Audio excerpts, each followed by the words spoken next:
আসসালামু আলাইকুম সবাইকে। আশা করি আপনারা সবাই ভালো আছেন। আমি আল্লাহর রহমতে অনেক ভালো আছি। আজকে আমি আপনাদেরকে তৈরি করে দেখাবো নতুন একটি ডিমের রেসিপি। চুলায় একটি কড়াই বসিয়ে আমি পরিমাণ মতো সয়াবিন তেল দিয়ে দিচ্ছি। প্রথমে আমি একটা ডিম দিয়ে দিচ্ছি, সামান্য লবণ ছিটিয়ে দিচ্ছি, উপরে কালো গোলমরিচের গুঁড়া দিয়ে দিচ্ছি সামান্য। উল্টিয়ে ডিমগুলোকে এভাবে আমি পোস্ট করে নিব। আমি 3টে ডিম পোস্ট করে নিয়েছি। চুলায় একটি প্যান বসিয়ে পরিমাণ মতো সয়াবিন তেল দিয়ে আস্ত কিছু গরম মশলা দিয়ে দিলাম। এরপর 2টার মতো পেঁয়াজ কুচি দিয়ে হালকা একটু ভেজে নিয়েছি। এরপর দিয়ে দিয়েছি 1 চামচ আদা রসুনের পেস্ট। এরপর দিয়ে দিয়েছি অর্ধেকটা টমেটো কুচি। এরপর সবগুলো একটু ভালোভাবে আমি ভেজে নিয়েছি তেলে।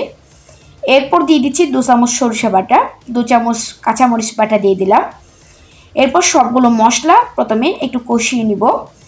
কষানো হয়ে গেছে, এর মধ্যে দিয়ে দিচ্ছি স্বাদ মতো লবণ, খুবই সামান্য হলুদ গুঁড়া, 1/2 চামচ ধনে গুঁড়া, 1 চামচ লাল মরিচের গুঁড়া, 1/2 চামচ জিরা গুঁড়া দিয়ে দিলাম।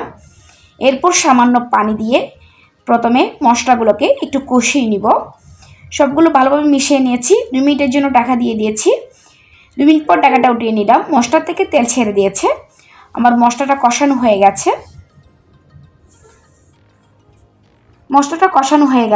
এখন আমি এর মধ্যে দিয়ে দিচ্ছি পানি। আমি এখানে 1.5 কাপ পানি দিয়ে দিয়েছি। পানি দিয়ে সবগুলো মশলা একসাথে একটু মিশিয়ে নিব।